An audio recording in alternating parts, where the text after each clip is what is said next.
ngizoduduza labo abalahlekelwe amalungu emindeni yabo. Kunabantu abawu-8, umphefumulo 8 esishiyile. Basishiye kule ngozi enzeke abantu amalungu ANC nalabo abasapota i-ANC bevela eThekwini lapho besiphethe umsebenzi wokwethula imanifesto ikaKhongolose. Ngithe mangifike ngoba imina ngababida ukuthi bede eThekwini ukuthi bazova le manifesto ebeyithulwa imina ngithunywe i-National Executive Committee. So ngizizwe ngine-responsibility yokuthi ngifike la ngoba babede eThekwini batomamela mina njenge-president ye-African National Congress. Inhliziyo yami iyezwa ubuhlungu kakhulu uma ngizwa ukuthi le bhasi yeyawa bashona abantu abawu-8 balimala abanye abaningi. Abanye basasesibhedlela.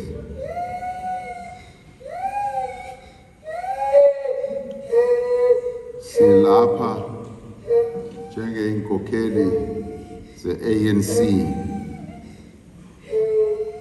ukuzoduduza labo abasishiyile. Ngithanda ukubonga kakhulu ukuthi inkokheli zethu ze-province naze-region nama-branch ethu nama-ward ethu batinike isikhathi sokuthi baye emndeni not only yalabo abasishiyile kodwa nalabo abalimele. Ngiyakubonga lokho, banginike i-report ephelele. I-report engiyibongayo ebonisa ukuthi i-ANC yalapha eMpumalanga, i-ANC yalapha eGermisibane ngempela isebenta nomphakathi. Ayizange ithi makuvele ingozi enje bathumele incwadi nje okanye bathumele abanye abantu. Usihlalo no deputy sihlalo namanye amalungu e-PEC ne-REC batinike isikhathi sokuthi bahambe bangene indlu nendlu. Nami bengithandile ukuthi ngisithole leso sikhathi sokungena indlu nendlu ukuthi ngikwazi ukuthi ngidudude labo abemndeni yalabo abasishiyile. Ngiyababonga ukuthi bakwazile ukuthi basebenze na ma-comrade wethu wase KZN. Basebenze kahle kakhulu nabo. Bayenza yonke into. Bayenza sure ukuthi labo abafanele ukuthi baye esibhedlela sase KZN baye, abanye balethwe la khona la eMpumalanga. Ngiyababonga kakhulu at the level of uhulumeni wase KZN, uhulumeni wala eMpumalanga nalabo basemadolobheni abaye basebenza kunye nabo. Phinde futhi ngibonge uMinister we-Transport ukuthi naye uye wayenda ukuthi afike ngokwakhe ngoba umsebenzi wakhe we-department yakhe ayiholayo ukwenta sure ukuthi uma kunengozi sithole kahle ukuthi ingoti yento kanjani na. Ngiyambonga futhi ukuthi ufike nalabo abasebenza naye be-Road Accident Fund and nalabo be-Road Management System. Ngiyababonga futhi ukuthi bayenza uphando ama-investigations ukuthi le ngoti yente kanjani na. Ngibonga ukusheshisa kwabo ukuthi konke lokhu bakwente masinyane ukuthi labo abalahlekile bakwazi ukuthi babe nokuthula, babe nokuqonda kahle ukuthi kwentekeni na. Batawenza sure ukuthi baye kuyo yonke imindeni yalabo abasishile yebo nalabo abalimele ukuthi kwenziwe ama-record kahle ukuthi bachaze kahle ukuthi izinto zitawahamba njani. Sibonga ukuthi sinohulumeni ongathi makwenteke ingozi enje uvele uhambe ushiye abantu basezinhlungwini. Uhulumeni wethu uhamba nabo abantu bakithi noma kwenteke into enzima ebuhlungu efana nale. Ama-department kahulumeni azohlala esebenza nabo bonke abantu be-involved kule ngozi. Ama-social worker ethu nabo bazawulungena lolu daba. Yes, nalabo abasebenza etibhedlela nabo they make sure ukuthi there's a follow up. Kunalabo banye abaye ba-dischargewa kodwa kwabonakala ukuthi ukulimala kwabo kufanele ukuthi kubhekwe futhi batawubuye thathwa futhi bayise esibhedlela, abanye sebabuyiselwe esibhedlela ukuthi kwenzwe ama-investigations aphelele. So uhulumeni wethu utawuhamba nabo bonke aba-affected. Naye ukhongolose ANC utawenza sure ukuthi le msebenzi ukukhumbula labo abasishiyile utawuba ne-memorial service ukuthi sibakhumbule kahle, sikwati ukuthi ukhulunywe ngabo bangakhohlwa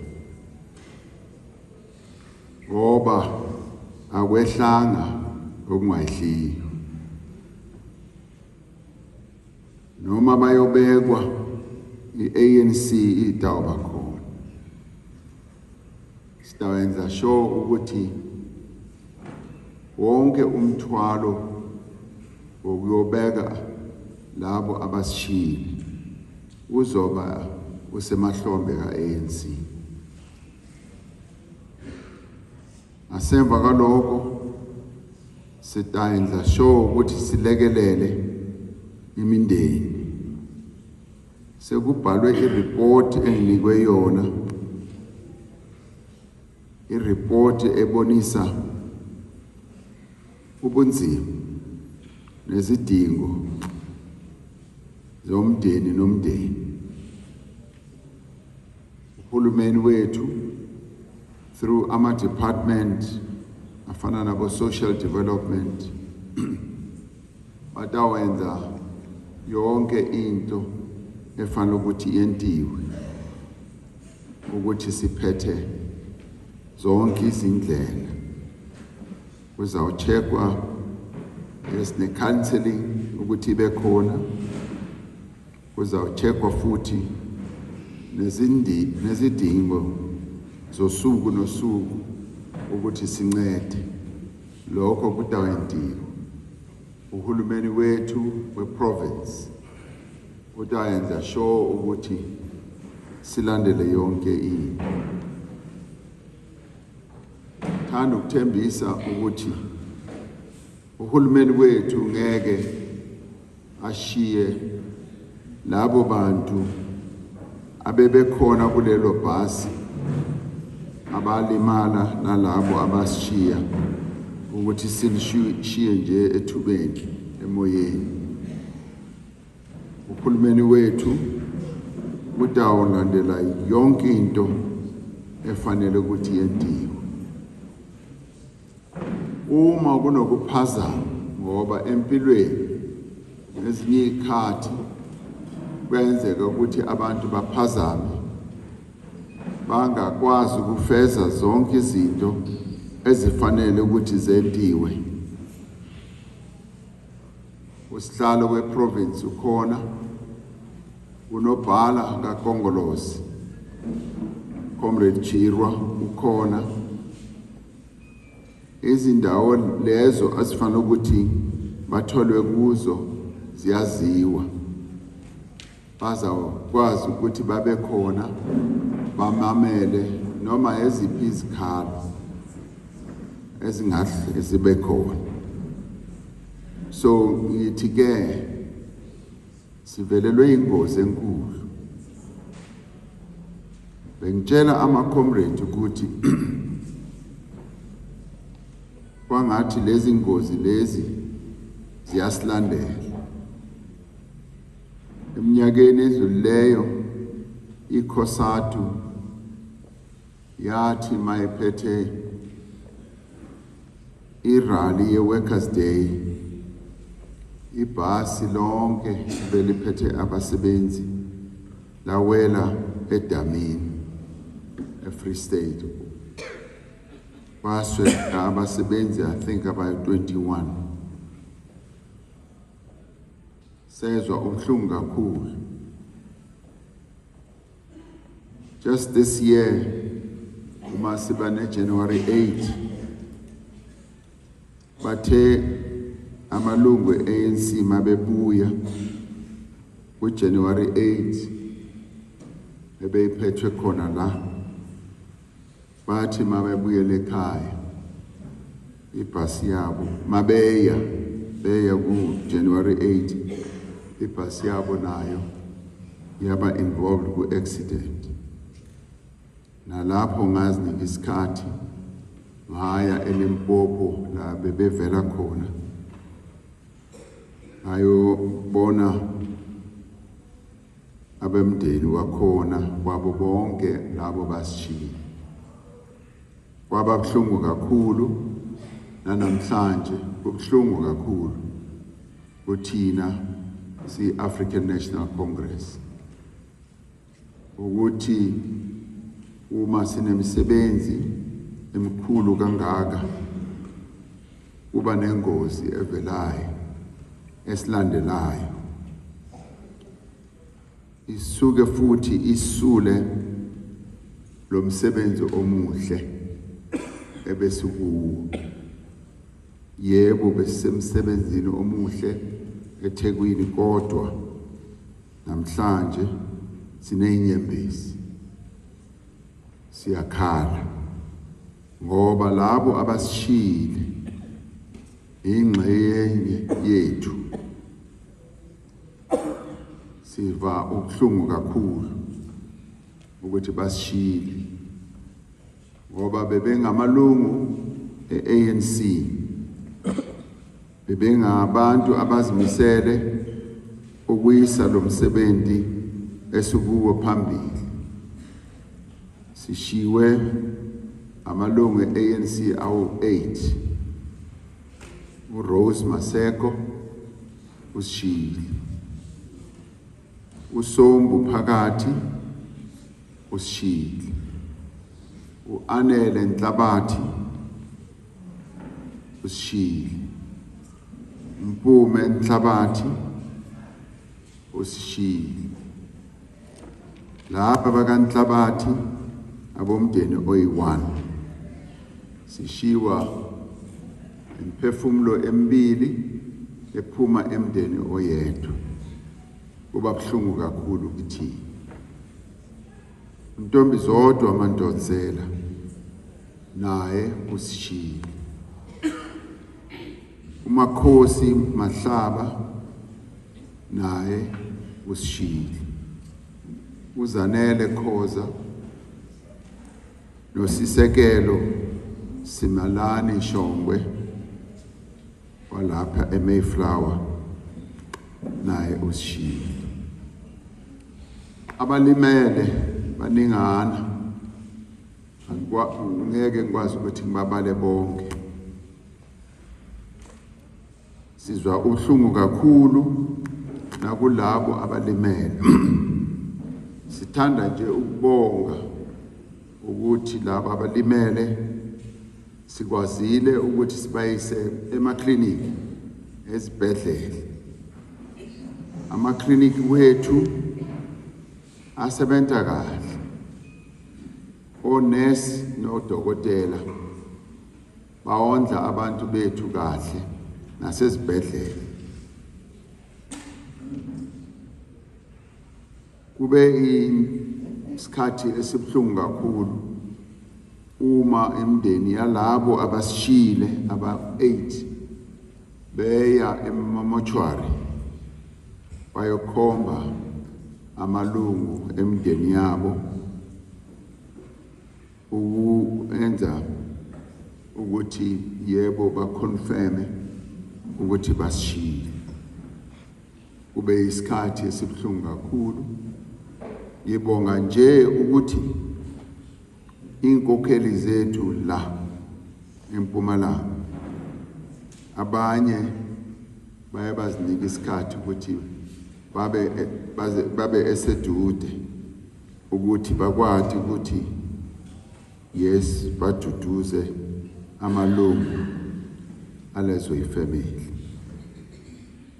Kusaza uphandwa kahle ukuthi le accident yenteke njani na. Ngicela nje ukuthi labo abaphandayo sibanike ithuba ukuthi bayente imisebenzi yabo, babhekisise yonke into. Ngiyazi ukuthi makuvele ingozi enje kuba nezinkulumo eziningi. Sizama futhi ukuthola ukuthi iphutha singalibeka kubani na. Ngithi masilinde. uMinister weTransport ushilo wathi no, masilinde ukuthi kwentela ukuthi sizwe kahle ireport mayitophuma ukuthi sidokwazi ukuthi mayiphumile sibe nesiqiniseko sokuthi le accident yenteke njani na. Esikwadiyo ukuthi yebo leli bhasi belinemvume lokuthi libe sendleleni, belinawo amaphepha.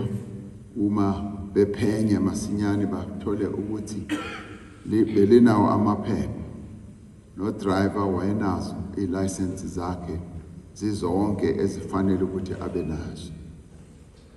So lokho sekuphenyiwe, kusazophenywa kahle ukuthi i-accident yona yenteke njani na. Sithi masethembe uphenyo oluzoba khona olutawendwa i-Department sika-Transport sikahulumeni wethu at national level as well as provincial level naku level kamasipala ukuthi baphenye kahle babone kahle ukuthi le accident yenteke kanjani na. Ngiyazi ukuthi kuba nzima ukuthi siduduze labo abalahlekelwe amalungu emindeni yabo. Kuba nzima impela ngoba akulula ukuthi umuntu amukele esenzwe uNkulunkulu ngaleso sikhathi. Singabantu nje masamukele lokhu uNkulunkulu akwentile. Ngoba akuzange kube intando eka president, intando kaSihlalo we-province, unobhala we-province, noma i-National Executive Committee. Lokhu kwentekile and into ekhona ebuhlungu ukuthi uhlala kwenteka uma siba nemisebenzi emkhulu kanje. Ukhona esifana ukuthi nathi sikubhekisise kahle ukuthi le ngozi esehlele ingahlali ibe khona. Kuningi ke esizofanele ukuthi singukongolosi, singuhulumeni, sikwadi ukuthi silekelele zonke izinto ezenzekayo uma abantu behanjiswa ama-transport ofana nomabhasi, oma-taxi and so on. Ngoba angithandi ukuthi samukele ukuthi isimo semisebenzi esiyenzayo. Kufanele ukuthi sikwazi ukuthi abantu bakithi uma beta emsebenzini enje kakhongolosi bakwazi ukuphepha. Bathi mabesuka emakhaya abazali babo noma amalungu emindeni yabo uma bethi bye hambani kahle niye emsebenzini yakakhongolosi bazi ukuthi batawubuya bephila. Lokhu ukuthi babuye sebeyizidumbu akusiyona into esijabulisayo. That's why inhliziyo zethu zibuhlungu kakhulu. That's why ngiyite mina ngokwami ukuthi ngizokwazi ukuthi ngiduduze labo bemndeni labo abasishiyile nalabo abalimele. So njenge-African National Congress sithi ke duduzekani nina enilahlekele. I-ANC inani. Uhulumeni wethu uzanceda kule ndlela. Le ndlela emnyama, lolu hambo olumnyama eningene kulo. Uhulumeni wethu, ANC, and that's why nenkokheli zethu from national level to right at the local level bekhona bazawenza ukuthi babe seduze nani ukuthi lolu hambo seluhambe kunye nani. Ngizwa kuthiwa kutawuba ne-memorial ube futhi nomsebenzi wokubabeka, kodwa konke lokho kutawenzwa ngendlela yenhlonipho, ngendlela yamasiko alamafamily alahlekele. I-ANC ngeke ithi nenda kanje nakanje nakanje, kutayenzwa ngendlela efanele. Inkokheli zethu titawukhuluma nani emakhaya enu and senze sure ukuthi everything itayendliwa ngendlela efanele. Okugcina ngithanda kakhulu ukubonga ama-comrades wethu for i-support abayinikayo kule mndeni lama comrade asishile. Lama comrade asishile bebezinikele kakhulu ku-ANC. bebengamalungu e-ANC, bebeyithanda i-ANC, behamba yonke indawo, behamba benta imisebenzi ka-ANC. Ngithanda futhi ukubonga imindeni yalabo abalahlekelwe ukuthi sithe masifika anizanga nemindeni ayizanga isivimbele ukuthi singene. Ngesinye isikhathi uma abantu belahlekelwe baba nolaka lokho okwabehlele kwenta ukuthi ngempela bangajabuli. Hayi ukuthi le mndeni ijabulile, kodwa siyabonga ukuthi baamukele i-ANC ngendlela yenhlonipho. Bathe no siyanamukela, sitawusebenza nani, akwehlanga okungayihliyo. Siyanibonga ukuthi nisebenza nathi. And lokho ngithe mangikuzwa inhliziyo yami ngempela iye yathi ukujabula kancane, yathoba. Ngathi no, sisebenza nabantu abazwa izinto kahle ngendlela yesintu futhi nangendlela eka-ANC. Siyanibonga ningama-family kalaba abashili ukuthi nani nisupporta i-ANC. Thanda ukubonga nina nonke nani nilimele ukuthi noma nilimele nisezwa ukuthi no i-ANC niyayisupporta. Nani nonke enilapha ngiyabonga ukuthi noma ngiza lapha ngesikhathi esibi esinje nizinike isikhathi ukuthi nibe khona, and kusho ukuthi ngempela uthando lwenu elinalo ku-ANC lukhulu. Sawudabuya ngesikhathi lesi esizayo uma sizoba singena emizi nemizi, sihlangana nabantu bakithi, sixoxa ngezinto ezibalulekile zokuthi siyaphi na njenge-South Africa, njengomphakathi we-South Africa, nokuthi i-ANC izimisele ukwenta njani ukuthi isizwe sakithi siphumelele siye phambili. Ukuthi inkinga zonke lezi ezikhona eninazo la nihlala khona, inkinga ezifana ukungabi nemisebenzi, inkinga ezinye zama-service delivery, into ezifana namanzi nogesi, nazo zonke sitawuhlala phansi sikwazi ukuthi sixoxe ngazo ukuthi sizazixazulula kanjani na. Okwamanje ngiyabonga ukuthi nisinikelele ithuba lokuthi sihlangane ngalendlela noma kubuhlungu. Ngithi-ke kumndeni yalabo abalahlekelwe, abakhona nabangekho, namhlanje ngizwe ukuthi mangibe khona ukuthi ngizohlangana nani, ngizokwazi ukuthi nginiduduze. Ngiyabonga kakhulu ukuba khona kwenu la. Ngiyabonga.